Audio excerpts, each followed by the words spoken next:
সম্প্রতি লস অ্যাঞ্জেলেসে অনুষ্ঠিত হয়ে গেছে জেন্ডায়ার নতুন সিনেমা দি ড্রামার প্রিমিয়ার, যেখানে লাল গালিচায় তার সঙ্গে উপস্থিত ছিলেন তার সহ অভিনেতা রবার্ট প্যাটিনসনও। প্রিমিয়ার থেকে আনুষ্ঠানিকভাবে শুরু হয়েছে সিনেমাটির প্রচারণা। সেখানে আরও ছিলেন সিনেমার অন্য তারকারাও। বিস্তারিত প্রতিবেদনে। Ready and turn. Nice. The wedding is this Saturday. What stories are you gonna do? What do you mean, my speech?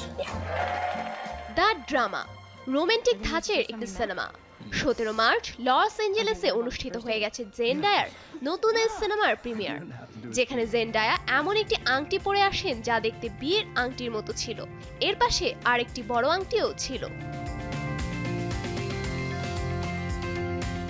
এর আগে জানুয়ারিতে গোল্ডেন গ্লোবসে এই বড় আংটিটি দেখে অনেকেই ধারণা করেছিলেন যে টম হল্যান্ডের সঙ্গে বাগদান সেরেছেন তিনি, তবে এ বিষয়ে কিছু নিশ্চিত করেননি।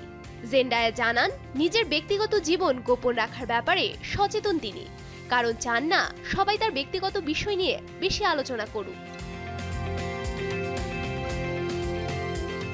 জেন্ডায়া আরও জানান, মানুষের জীবনে একটা ভারসাম্য রাখা দরকার, সবকিছু লুকিয়ে রাখা আর নিজের মতো করে জীবনটা উপভোগ করার মধ্যে।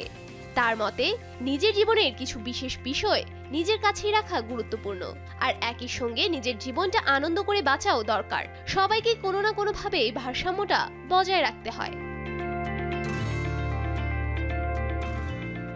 তবে তাদের বিয়ে হয়েছে কিনা এই ব্যাপারে তার প্রতিনিধিরাও কিছু নিশ্চিত করেননি। এমনকি জেন্ডায়ার দীর্ঘদিনের স্টাইলিস্ট লরোজ সম্প্রতি সাংবাদিকদের ইঙ্গিত দিয়েছিলেন যে বিয়েটা নাকি হয়ে গেছে। তারপরেও আনুষ্ঠানিক কোনো নিশ্চিতকরণ আসেনি। নতুন সিনেমা দ্য ড্রামাতে রবার্ট প্যাটিনসনের সঙ্গে অভিনয় করেছেন জেন্ডায়া। এখানে বাগদান করা এক দম্পতির চরিত্রে আছেন তারা, কিন্তু বিয়ের সপ্তাহে জেন্ডায়ার কিছু গোপন বিষয় লুকিয়ে রাখার কারণে তাদের সম্পর্কের মধ্যে তৈরি হয় সমস্যা। I don't know. I think it's আমরা যেমন আমাদের কাজ বা বাইরের দুনিয়ার জন্য সময় ও শক্তি অপচয় করি, তেমনি নিজের জন্য সময় দেয়া এবং নিজের যত্ন নেওয়াও সমানভাবে জরুরি। I think everyone kind of has. জেন্ডায়ার আংটিগুলো কে ডিজাইন করেছেন সে বিষয়েও বিস্তারিত কিছু বলতে রাজি হননি তিনি। তার নতুন সিনেমা দ্য ড্রামা প্রেক্ষাগৃহে মুক্তি পাবে আগামী 3 April. Safura Afrin, showbiz tonight. First love or your first crush? Both, I think.